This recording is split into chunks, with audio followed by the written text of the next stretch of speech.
He almost killed somebody with the bat. He literally did. almost killed somebody with the Leader baseball of the bat. team. Get him out of here. And then Judge like faked, like he was gonna Judge throw it like back threw at the him. shillelagh back at him.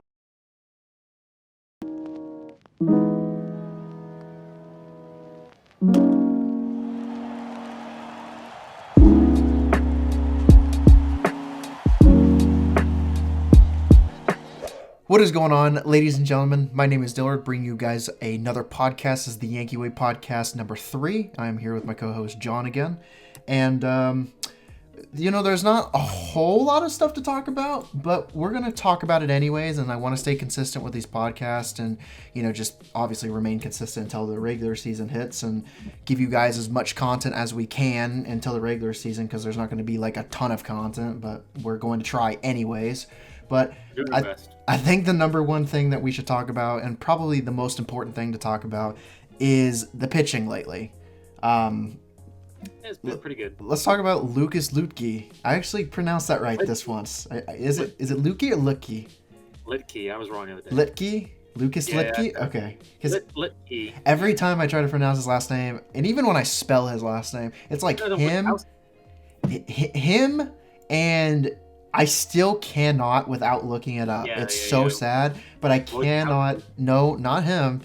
I cannot spell Loiza's last name. I have to look it up every time I type his name on Twitter. I can't. That's why it's much easier for me to call him Johnny Lasagna. I can spell that out, but I can't spell it Johnny Loiza. I just can't. I don't know what it is. But Lucas Luetge, I think we need to talk about him. 5 innings pitched, 2 hits. No earned runs, only 1 walk, 11K. Dude, he looks like J-Hab. But he's way better than J-Hab. He's been way better than J-Hab. Let's just set the record straight. It's weird. It's so strange. He's just like, I don't know why. Oh, J-Hab was pretty good last year. Unpopular opinion. 2020 season, though. So take it with a grain of salt. I don't know. I mean, Lucas, 7.48 strikeouts per 9, 4.75 walks per 9 in his career. But here's the interesting thing. I actually did a video over this. I don't know if you watched it or not, but I did a video where I talked about the Zach Britton injury, and then I talked about Lucas and how he could help with obviously with Britton being out for the meantime. We don't know how long Britton's going to be out for, but we can just hope it's a quick recovery.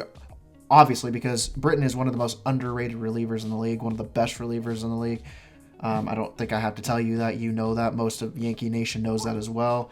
But I think the really interesting thing is that you look at those numbers that I told you about in his career, and then I know it's the minors. I get that. I know the minors is way different than the majors, but it's kind of crazy that like in his career in the majors, he's only striking out about 7.48 per 9. Well, in the minors since 2016, and I say 2016 because the last time he pitched in the majors was 2015. 15 was last year, yeah. His strikeout numbers have almost went up by 2, like 2 hitters basically. Yeah, so he has around a 9.02 strikeouts per 9, and also his walks have went down.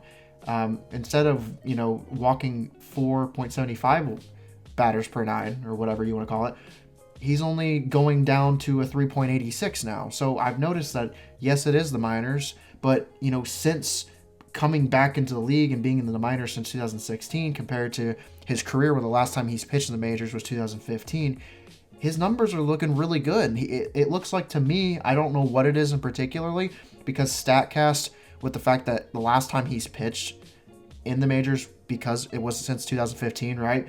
StatCast doesn't have a lot of information on this. That's why I've been really adamant about trying to get interviews from Matt Blake. Like, I want to know if Matt Blake was able to fix it, or I want to know if there's any bit of information out there that could point out to some minor league coaches of some sort of fact. Like, why is he all of a sudden striking out a lot more hitters and walking less hitters, like since 2016? That's what I want to know. And I know Boone has talked about it from the interviews that he's done on and off again. But what I'm really curious to hear is from other people's perspective, if that makes sense. Because, I mean, obviously Matt Blake could have done something, and he could have worked with Aaron Boone and obviously worked with Lucas, since they could have changed something.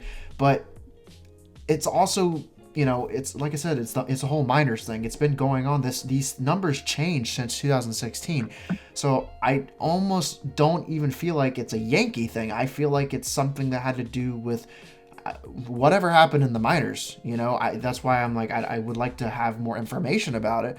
But unfortunately, for the video that I made, I could only put out so much information because I don't know why his K numbers are going up. The only thing that I can pinpoint myself, because if I'm being honest, outside of watching James Paxton with the Mariners, I didn't really watch the Mariners. I didn't really watch this guy when he was still in the majors, and obviously I didn't watch him in the minors. But as far as I can tell from spring training, he's throwing a lot of good breaking pitches, and that's pretty much the only amount of evidence that I have. So I don't know if you can give me a little bit of insight in it. I'm just kind of on the fence about it. I'm like, well, obviously the K numbers are going up and the walks are going down, which is a good thing. It's a plus, plus, plus.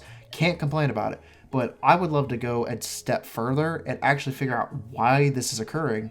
Like, what happened? Like, did he used to throw more fastballs or whatnot? Like what is the whole deal? You know what I mean? I don't know a definitive answer for this question.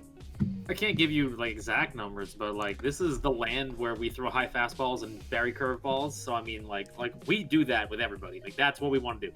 We want to get ahead in counts with fastballs up and then bury curveballs down in the dirt, and that seems to be working. Now the other thing is he pitched in the minors a lot, and now I don't know if this is the same thing for everything, but these minors teams, they use a lot of pitchers. So he might have struck out more people when he went to the minors because maybe he was only being used as a lefty specialist in the minors. Because he does have really nasty stuff when you go lefty on lefty against him. Like, you can tell he's really nasty because he can get out righties too. But I feel like they might have just been using him for lefty-lefty matchups. And that's why his strikeout numbers went up instead of, ground balls. Because, you're facing a guy with an arm slot that lefties just can't see. So that could be a reason why he got better strikeout numbers. And then he came here, and it can just be, he's striking out more people than usual because, you've seen people show up and just go on a month tear, and it just happens. Like, it could be a freak deviation, but we'll see when the season begins, when he's facing real hitters in a real game, if it changes. But, I mean, like, it looks like he knows what he's doing, which is weird because he's been in the minors for 6 years, or hasn't pitched since Zach Britton was on the Orioles. Like, it's been a long time. Like, this is before the rise of Zach Britton. Like, he was pitching in the majors. Like, that's such a weird little bit of a just no reason why he never came up again thing. I don't understand it. But then again, the Mariners do a bunch of very questionable things with their players, and I don't understand all the things they do, as we've seen. So it could be an organizational failure on their part. I don't know. It could be because, I was thinking about it. I had to look up his Fangraph page because I didn't actually care to take a look into the amount of innings that he's pitched in the minors. But, 2015 in the minors, 49 innings. 2016 with the Angels minor league system, 55.2 innings. Just last year with the 2019, the Arizona Diamondbacks AAA team, 43 innings. That's a good amount of innings pitched for a reliever. So that's very strange. I don't know. That's very if anyone who's watching this podcast would like to tell me, because like I said, I made a video about it and I'm fully on the Lucas bandwagon. Like, this guy's got good stuff. He just looks excellent. He's been shutting down everybody. And it could just be like you said, Matt Blank just works with him. Like, he went to the gas station and they're just like, okay, show us what you got. Added spin rate like Kluber did, and just, as it turns out, that's all he needed was just a little bit more spin rate on his pitches, give him life up in the zone, and then make people just swing violently at his breaking pitches because they think it's a fastball. Could be that.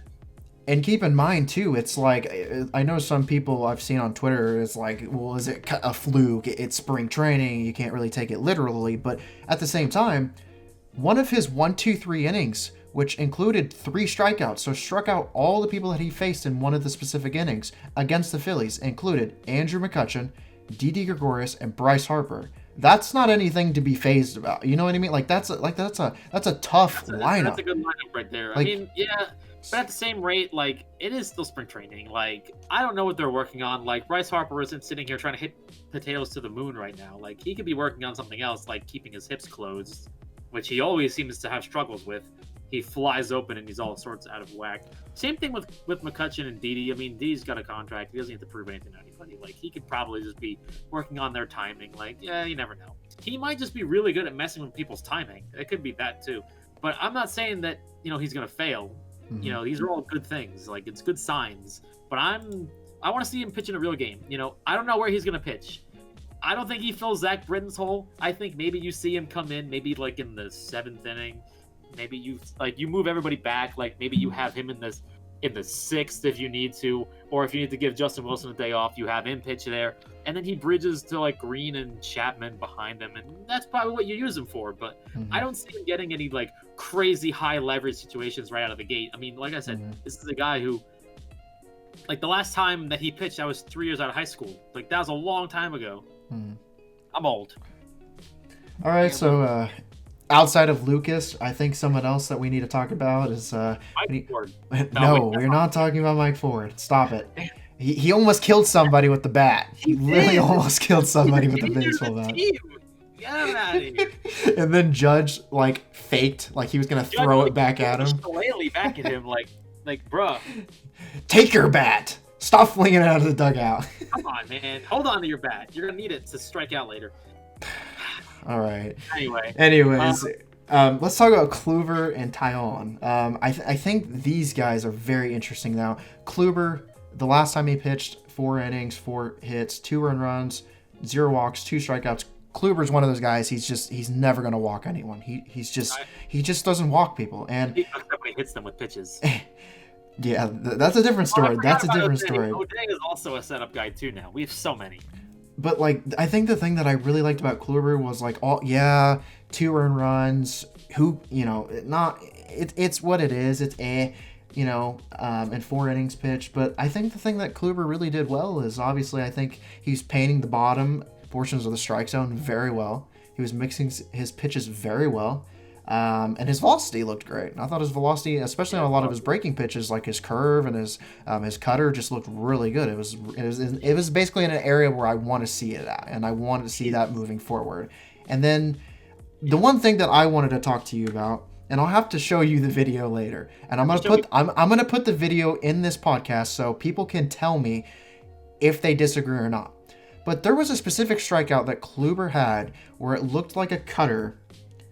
And apparently I checked StatCast and it said it was a curve. And the reason I thought it was a cutter is because the way that it broke away from the right-handed hitter that he struck out. But on the other hand, StatCast is telling me it's a curve, and then someone else was telling me it was a curve, and then I'm just like, okay, well, if it's apparently a curve according to StatCast and some of you, but I think it's a cutter, and a lot of other people thought it was a cutter, I'm just going to call it the clue ball. Like, I don't know what's going on, man. I don't know if it's StatCast. I don't know if I'm wrong. That's why I'm going to play the video clip and let you guys determine for it yourself, because I don't know what's going on. Big role for the Yankees as Kluber fans keep Ryan. Doesn't matter, it's a filthy pitch. We can all admit this pitch is disgusting. So full well thing, call it the Terminator if you want to. And then I also want to talk about Taillon real quick before I go ahead and give you the microphone. He struggled with command in the beginning, but his velocity is also a few ticks upward, and he's experimenting with his fastball. He's throwing hard. And that's why he was struggling with command, because his velocity is a lot higher than usual. And that's the thing. If he better commands that fastball and gets that velocity up, especially that rising fastball, where he likes to paint the top of the strike zone, it's kind of reminds me a little bit of Chad Green, just not basically a few ticks down, because he's not throwing like 98, 99 like Chad Green's able to do. But the amount of movement that he has on his fastball and how he paints the top of the corner, if he can get that and command it well, be consistent with command like he's experimenting with, and that's why we have spring training to do this with. He can command it well, and his velocity he can bring the velocity up from what it usually is. That's going to be a problem. That pitch is going to be very, very problematic for hitters to hit. It's going to be an issue. And then he doesn't even need the top of the zone. He can just throw it up there and just get swings and misses, because he has a curveball. Like, he'll just bury it. He got swings and misses up there all day. And then, like I said, he was nailing the top of the strike zone with his fastball. And I also think he mixed his curve, his slider, and changeup very well here and there. Mostly he was, and that's why I think it was that particular game that he pitched in was more of an experimentation game, because he was clearly throwing a significant more amount of fastballs than he was his curve, his slider, and his changeup. But you also notice, like I said, he was messing with the velocity, and his velocity was way up. I think it was like at least 2 to 3 miles per hour compared to where it usually is. And he doesn't usually throw 96. That's hard. So that's why like people, need to understand that this is him experimenting. Like, he's the reason why he was missing a lot of the zone and struggling with command was because I've said it a million times now, experimenting with his velocity. And that's a good thing, because if he can better command that fastball with his velocity increasing, that's gonna be a problem. And then, like you said, he could use his fastball up in the zone and then bury you with his curveball or slider for that matter. He's got good stuff. That's why I've always been excited for him. And then, 2.2 innings pitched, 2 hits, 0 earned runs, 3 walks. That's the crazy thing, is that he allowed 3 walks because of the command issues, because of the velocity and experimenting, but he still didn't allow a single earned run, even though he was experimenting. And it's just like, if you're going to not allow any earned runs in 2 innings because you're experimenting, and can I really complain about that? Can you complain about that? You know what I mean? Like, there's nothing I can complain about. I'm just so excited for Jameson's future. I'm so excited for him. I am fully on the bandwagon. I've been fully on the bandwagon for a long time. I've always really liked him, especially one of the seasons where he had with the Pirates, where I think it was like a 3.65 ERA around that season. Like, it was really good. He had a very, very good season, and he's always showed potential. I just think he's needed to get out of the Pirate system, because there's a lot of good players that have came out of the Pirate system, and what the aftermath of that has been, especially with like even Cole. Like, I know Cole had even like a few good seasons with the Pirates, at least one good season. Yeah, Cole, but then throwing that sinker, figured it out. Yeah, but like, that's the thing. It's like the Pirates. The Pirates. There's so many good players that come out of that system that people don't realize. But it's just weird. But it's just like there's like poor player development or something. I can't understand, because it's like they just give up on people. I don't know. And it's kind of like the Marlins too. It's like the Marlins at one point had like so many elite level players. Anymore. Like, you had JT, you had Fernandez, you had Stanton, you had Yelich. It's just like an enormous amount of talent, and then it just poof, all of it's gone. It's just like, what happened? They've got, oh my God, Sixto Sanchez and all those new kids they've got throwing 100 miles an hour down there in Miami. They've got more people than who has more people coming out of the stable, the Rays or the Marlins? Because they're pretty much dead even right now. They're up there. Like, it's crazy to me. If I'm not gonna pitching, but damn, these guys throw hard. If the Marlins somehow, and I'm not saying this because they're a bad team, I'm saying this because the NL East is going to be brutal this year. That's a tough division. If the Marlins, for me, no. if the Marlins in some way, very slim chance, but if there's some way that they do make the playoffs, obviously it's going to be a wild card spot, if anything. And it's going to be because of their starting pitching, because it has so much potential with like Sixto Sanchez, you said. Like, they have a lot of potential in the starting pitching department. There is a 3-horse race in the NL right now. The unpopular opinion, I think the Philadelphia Phillies have such a good bullpen right now that they're going to be in contention, I think, somewhere. I think they'll be close. I don't think they're going to win anything, but they'll definitely be a close behind in the conversation at the coming end of the year. Anyway. And they needed to do that after their terrible leading ERA season last year. Awful. Like, they completely revamped their bullpen, so they might be a completely different team. We'll get back to that another time. We're trying to on this one. But then I think the last pitcher I want to talk about is Domingo Germán. He's been, oh my Lord, man. What is there to say? He's been so good. 9 innings, 13 strikeouts, 0 ERA, 0.67 whip, mixes his pitches very well. His changeup and curve is gross. Oh my God, those are disgusting. I mean, what more is there to say about this pitching? Because you have obviously Cole, then I would say Kluber, then you have Taillon, and sorry, I can't even pronounce people's names.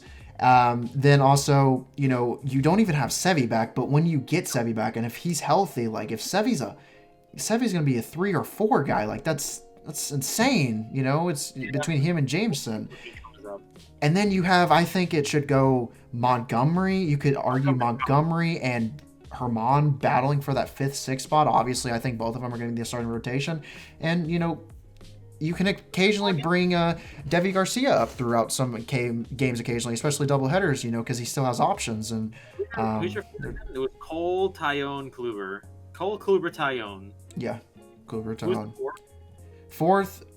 Oh, yeah. Well, I was thinking when Sevy returns. So, obviously, when Sevy returns, he's going to be in that mix.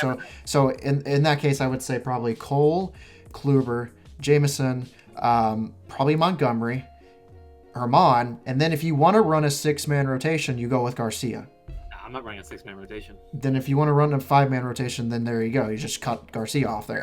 And like you said, because you said this to me in a call when we were off the air and not doing podcasts, is that you could always bring Garcia up because he has options and stuff. Yes, he has options. Like, I'm not gonna bring him up now.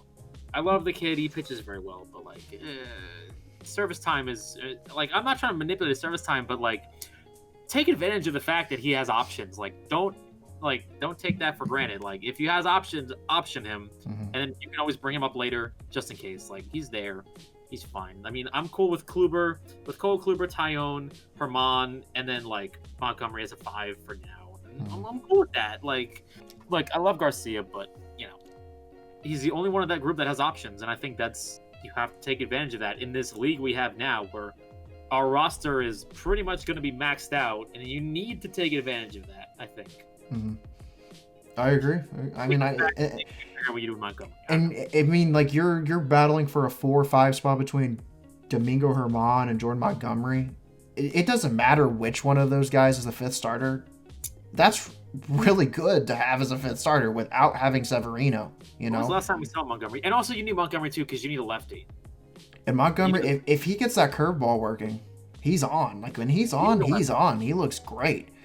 So because I think everybody else is a right-handed pitcher, so you basically need to have a lefty in there somewhere, and I'm comfortable having him in there.